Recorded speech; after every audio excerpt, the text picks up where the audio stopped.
매일 성경 묵상을 돕는 해설 가이드입니다. 안녕하세요. 묵상 코치입니다. 함께 읽고 나눌 말씀은 요한계시록 5장 1절에서 14절까지 말씀입니다. 요한계시록 5장은 4장에 이어지는 하늘 보좌의 광경입니다. 5장에서 사도 요한은 인대기에 합당하시고 어린 양의 길을 지나 사자가 되신 예수님을 만나게 됩니다. 그분을 향한 찬양과 경배로 마무리하고 있습니다. 보좌에 앉으신 하나님의 오른손에 인봉되어 있는 두루마리 책은 1세기 당시 파피루스라는 갈대 섬유줄로 만들어졌습니다. 두루마리 책의 양쪽 면은 가로로 섬유띠를 한 대에 묶어 압착하여 만들었는데 렉토라고 불리는 한쪽 면에만 글을 기록하고 베르소라는 불리는 다른 면에는 주소나 제목을 기록한 것이 통상적인 관례였습니다. 따라서 이 두루마리 책의 안팎으로 쓰였다라는 것은 대단히 많은 것이 기록되어 있음을 뜻합니다.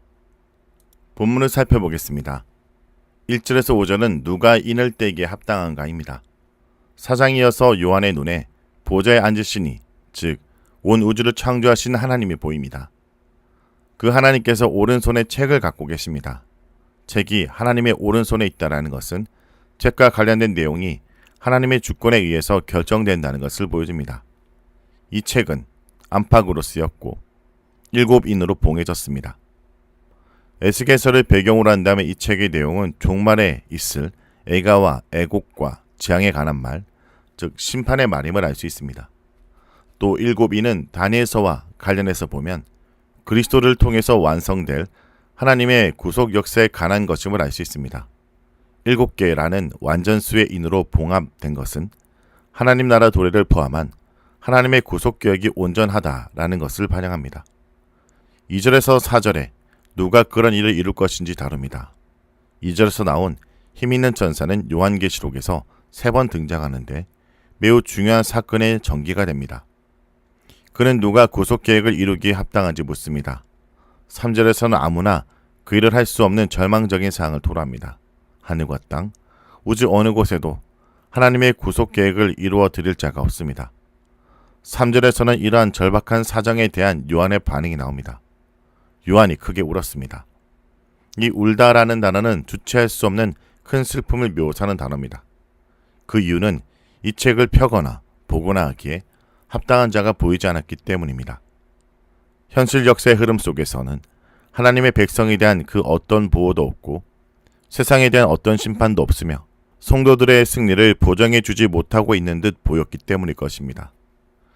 그리스도께서 오시지 않았다면 하나님의 계획이 이루어지지 않았을 만큼 그 상황이 절망스러웠던 것입니다. 이때 장로 중 하나가 그리스도를 소개합니다. 이 장로는 하나님의 백성을 상징합니다. 그는 요한에게 울지 말라 합니다. 그 이유는 유대지파의 사자 다윗의 뿌리가 이겼기 때문입니다. 유대지파의 사자와 다윗의 뿌리의 호칭은 창세기 49장 9절과 이사야 11장 1절과 10절의 배경으로 합니다.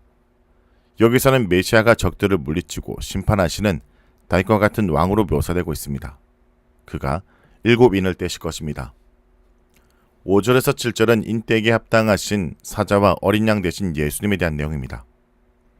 6절은 5절처럼 예수님의 이미지를 소개하지만 대조적인 모습을 보입니다. 6절에서 예수님은 일찍이 죽임을 당한 어린 양과 같은 모습으로 나옵니다. 이 표현은 구약의 유월절 어린 양과 이사야 53장 7절에 도수장으로 끌려가는 어린 양의 모습을 조합한 것입니다. 하나님의 뜻을 온전히 이루는 하나님의 종으로 대속의 사역을 성공적으로 이루신 예수님을 이렇게 묘사하고 있습니다. 요한은 부활을 전혀 언급하지 않음으로써 5절에서 승리하신 주님의 이미지와 대조적으로 어린 양의 철저한 패배의 모습을 강조합니다. 이는 5절의 승리는 바로 십자가의 죽음을 통해서 성취되었음을 보여주려는 의도일 것입니다. 이것은 지금 고난을 받으며 죽음의 위협에 직면한 독자들에게 큰 위로가 되었을 것입니다. 제자들이 승리하는 길도 스승 예수님처럼 죽음의 길을 걷는 것이라고 말해주고 있는 것입니다. 그런데 그 어린 양에게는 7뿔과 7눈이 있습니다. 여기 뿔은 권세와 능력을 가리킵니다. 완전수 7과 결합하여 완벽한 권세와 능력을 소유하고 완전한 승리를 거둔 분임을 의미합니다. 일곱 눈은 온 땅에 보내심을 받은 하나님의 일곱 영과 관계가 있습니다. 그리스도의 구속 사역을 온 세상에 편만하게 적용하는 역할을 하는 성령을 의미합니다. 7절에 가서는 어린 양이 하나님의 오른손에 들려 있는 책을 취하십니다. 구속의 경륜이 하나님의 계획의 차원에서 그리스도의 실행의 차원으로 이동하고 있는 것입니다. 이는 다니엘서 7장 13절에서 14절에 영원하고 소멸되지 않는 권세와 영광과 멸망하지 않는 나라를 하나님께서 받은 사건을 연상케 합니다. 8절에서 14절은 어린 양을 위한 경배입니다. 어린 양이 하나님에게서 책을 취하자 네 생물과 24장로들이 어린 양 앞에 엎드려 예배합니다. 24장로들 손에는 검은고와 향이 가득한 대접이 들려 있습니다. 검은고는 9절에 나오는 새 노래로 부르는 도구이고 향이 가득한 대접은 성도들의 기도입니다. 특히 이 기도는 성도들이 고난 중에 드리는 기도일 것입니다.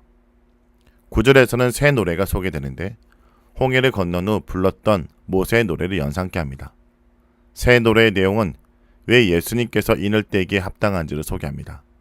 그가 일찍이 죽임을 당한 후 그 흘리신 피로 모든 족속과 방언과 백성과 나라를 하나님께 드리고 그들이 하나님 앞에서 나라와 제상이 되게 하여 땅에서 왕노릇 할 수 있게 해주셨기 때문입니다. 즉 그리스도의 통치에 참여하게 하신 것입니다. 네 생물과 24장로들에 이어 천사들도 찬양합니다. 그들은 어린 양의 능력과 부와 지혜와 힘과 존귀와 영광과 찬송을 받기에 합당하시다고 노래합니다. 이어서 모든 피조물이 어린 양에게 찬송과 존귀와 영광과 권능을 세세토록 돌릴지어다 하고 찬양합니다. 이 찬양을 들은 네 생물이 아멘하고 장로들 앞에 엎드려 경배합니다. 오늘 본문에서 요한은 인떼기를 합당한 자가 보이지 않자 크게 옵니다. 이것은 악이 득세하고 교회는 수세에 몰리고 성도들은 핍박을 받는 상황에서 구속의 역사는 정체되고 하나님 나라를 이어갈 희망이 보이지 않아 울었던 것입니다. 하지만 인을 떼기에 합당한 주님께서 계시기에 탄식은 탄성으로 슬픔은 한이로 바뀔 것입니다. 성도 여러분, 누가 우리의 인생에 두루마리를 열 수 있습니까? 누가 역사의 고통과 혼동을 마침내 끝낼 수 있습니까? 오직 십자가에서 피 흘리신 예수 그리스도 어린 양만이 하실 수 있습니다. 오늘도 우리의 눈물이 있다면 하나님은 말씀하십니다. 울지 마라. 어린 양이 이기셨다. 우리의 문제, 두려움과 수치를 다 내려놓고 오늘도 예수 그리스도 어린 양 앞에 엎드린 자가 되길 간절히 기도합니다. 말씀을 놓고 기도하겠습니다. 주님, 오늘 말씀을 통해 어린 양 예수를 바라보게 하심을 감사드립니다. 우리의 눈물이 해답 없는 절망에서 비롯되었을 때 주님께서 오지 말라, 어린 양이 이기셨다라고 말씀하십니다. 주님, 우리 삶에 닥친 두루마리가 너무 많습니다. 풀리지 않는 고통과 이해할 수 없는 문제들이 있습니다. 하지만 오늘 이 시간 그 모든 것을 어린 양 예수 그리스도께 맡깁니다. 주님, 우리의 자만과 자력으로 문제를 해결했던 마음을 내려놓게 하여 주옵소서. 십자가에 자신을 내어주신 주님만이, 그분이 보여준 그 사랑만이 진정한 해답임을 고백합니다. 주님, 오늘도 우리를 붙들어 주옵소서. 예수의 이름으로 기도합니다. 아멘.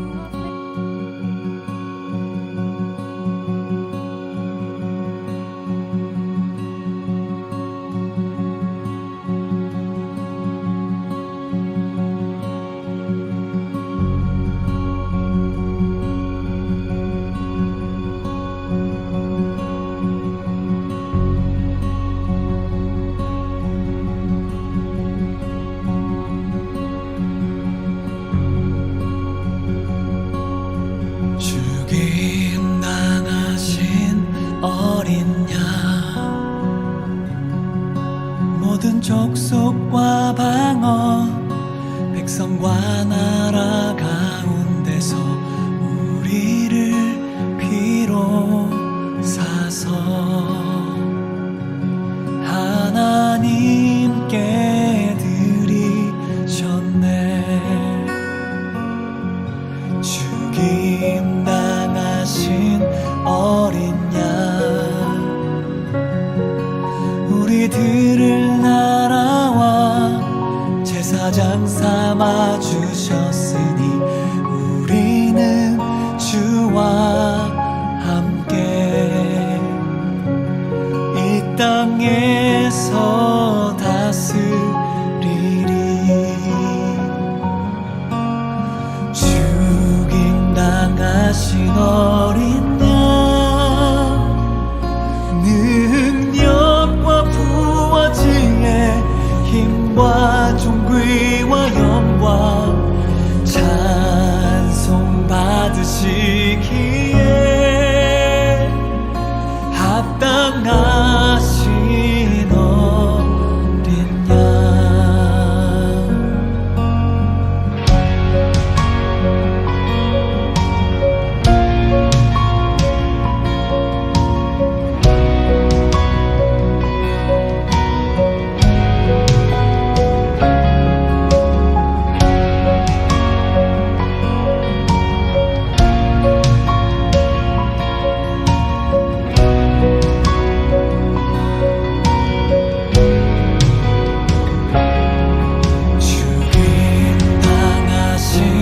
어린 양. 모든 족속